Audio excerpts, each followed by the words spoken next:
In 1350, what we know as the idyllic French countryside was a living hell.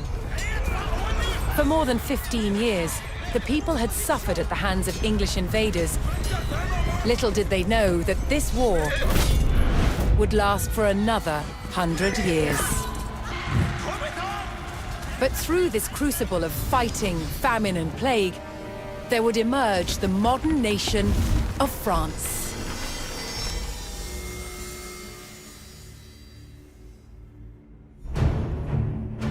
England's King Edward III looked jealously across the English Channel. Wanting France for his own, he had added the fleur-de-lis, the symbol of France, to his own royal standard. This was an all-out declaration of war.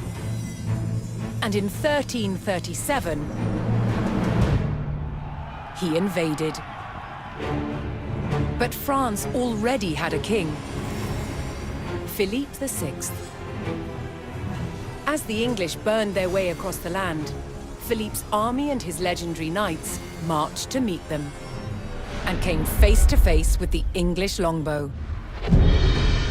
A simple weapon, but the most devastating the knights had ever faced. The heroes of France fell to storms of English arrows. The war engulfed the French countryside. By 1351, the conflict was focused on Brittany. One fight stands out as a spectacular display of chivalry and a symbol of the wider conflict between the two enemy nations.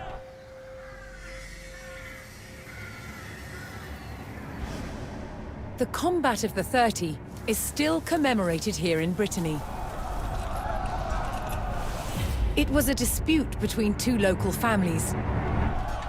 Supported by the opposing sides in the war, the French and English commanders decided to settle it through a trial of knightly combat.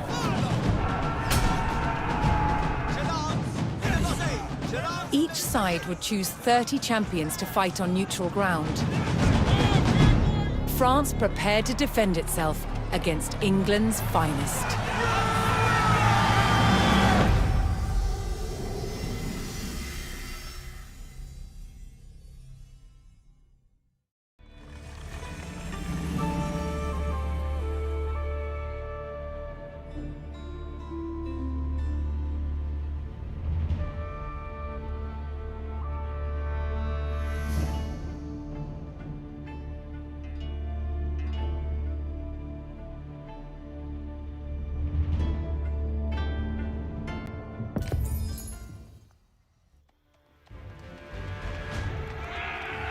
Intent on ending the suffering of the French peasantry, Sir Jean de Beaumanoir sent a challenge to the English commander.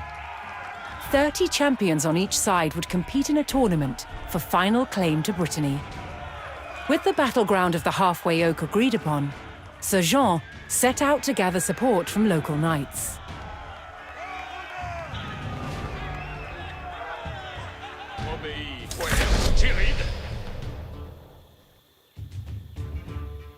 As a knight himself, Sir Jean followed the strict rules of chivalry and was expected to protect the local peasantry and ensure peace.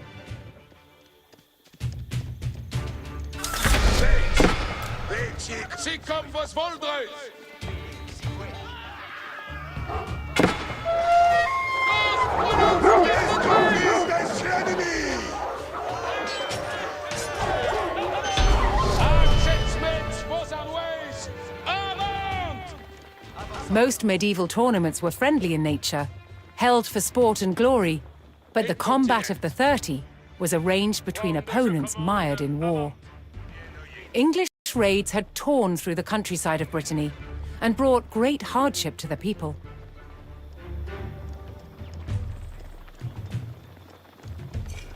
Sir Jean spotted an English raiding party attacking a nearby farmstead. Apertisez votre courage, compagnon. Allons! L'ennemi est à voir!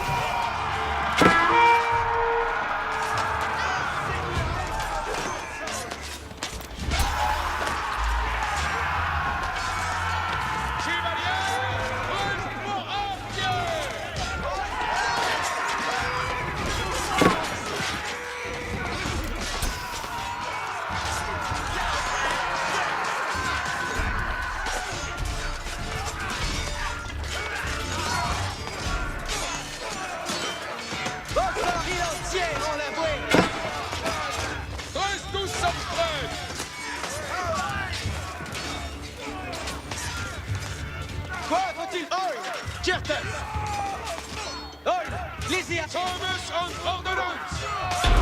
Je suis responsable! The French knights defeated the English raiders, and Sir Guy de Rochefort joined Sir Jean's party. Retrait.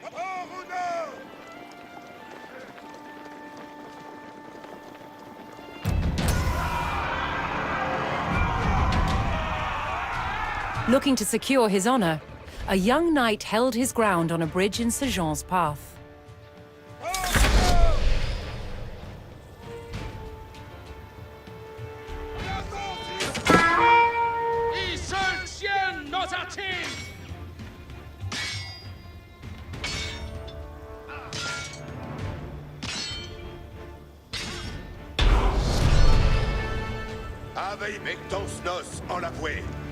Honorably conceding defeat in the duel, Sir Yves Charel joined the cause.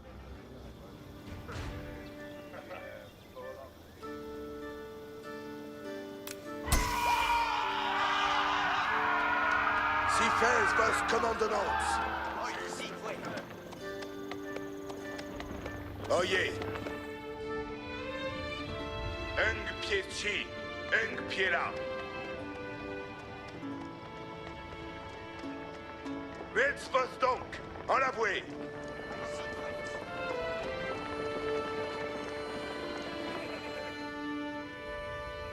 Pied ci, pied là.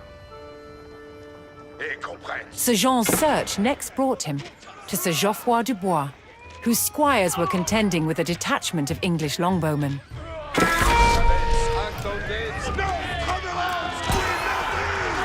The knights would use the great speed of their war horses to charge the archers and overwhelm them.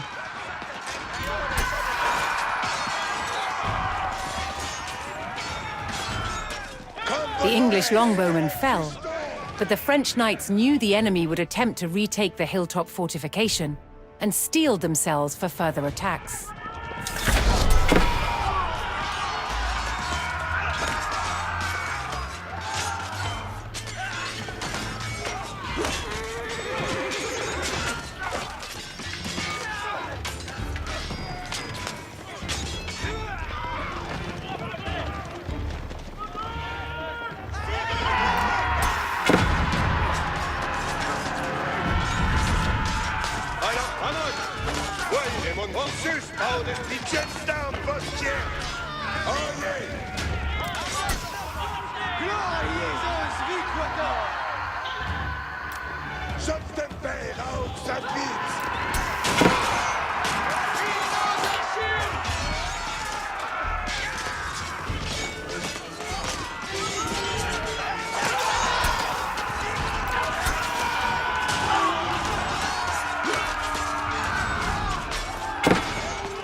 With Sir Geoffroy by his side, Sir Jean had secured the outpost.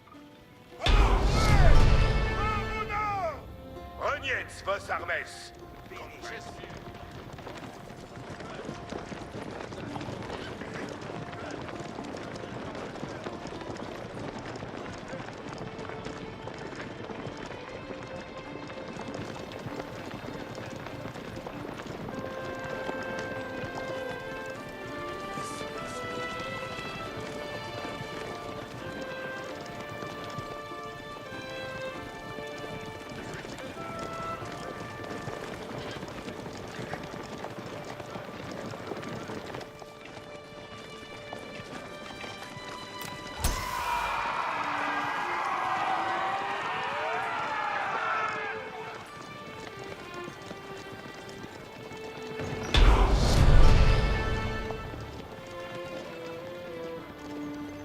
Sir Jean entered the staging area for the tournament, where he prepared to choose which knights would join him in battle.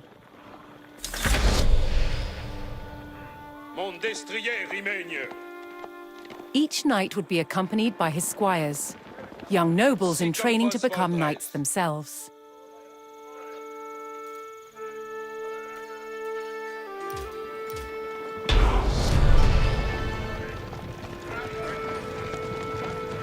Sir Jean had selected his champions. As the sun rose, the two sides entered the arena, ready for the first round of combat. J'obtempère à Oxavitz.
With both sides bloodied and bruised, the fighters called for a break, allowing the champions respite to bandage their wounds.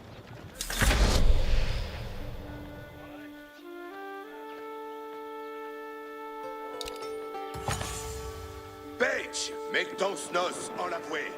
J'obtempère à Oxavitz. Refreshed and reinvigorated, the French knights returned to the arena for another round of combat.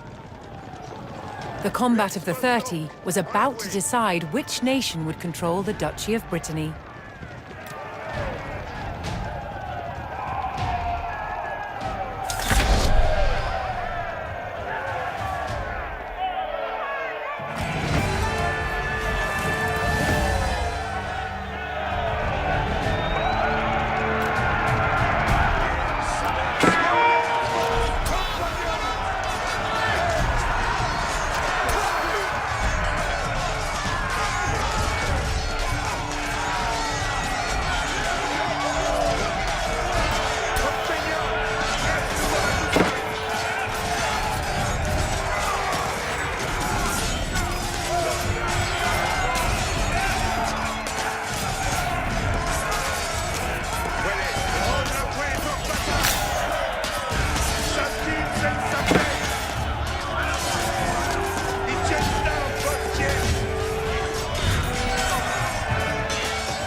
Triumphant, Sir Jean de Beaumanoir and his loyal knights claimed victory. The combat of the 30 had decided control of Brittany in favor of the French. Little did the two sides know, this was just the beginning of a bitter war that would outlive them all.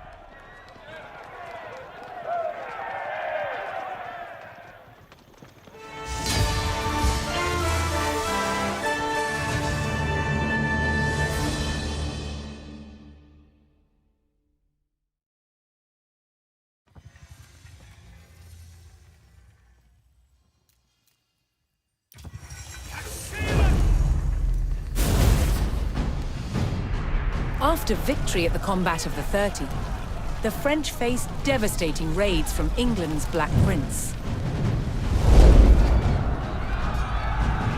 But France's King John II was closing in.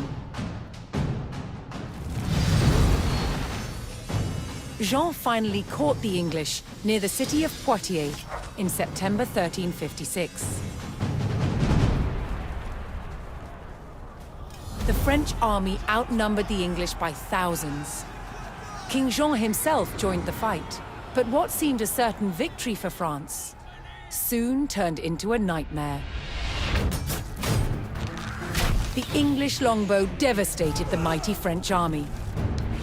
An endless hail of arrows gutted the main French force. Then the English captured King Jean. The fight was over. The Battle of Poitiers was another catastrophic defeat for the French. The English had destroyed most of France's nobility in a single day. Now they turned their attention towards taking the French capital, Paris.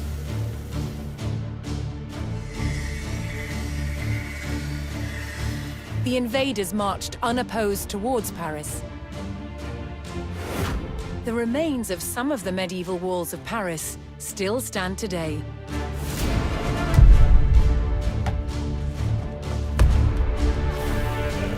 As the English army approached, the terrified locals sought shelter behind these defenses.